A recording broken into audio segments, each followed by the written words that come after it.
حدثنا ابو نعیم قال حدثنا مسعر قال حدثني ابن جبر قال سمعت انسا يقول كان النبي صلى الله عليه وسلم يغسل أو كان يغتسل بالصاع إلى 5 أمداد ويتبدأ بالمد. تیری رت جگے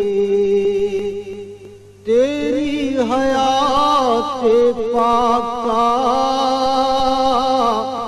ہر لمحہ پیغمبر لگے. رسول کریم صلی اللہ علیہ وآلہ وسلم جب دھوتے یا یہ کہا کہ جب نہاتے تو 1 سا سے لے کر 5 مد تک پانی استعمال فرماتے تھے، اور جب وضو فرماتے تو 1 مد پانی سے. صحیح بخاری حدیث نمبر 201. تیری چاہت کا اس امت گمراہ کا تیرے سوا کوئی نہیں.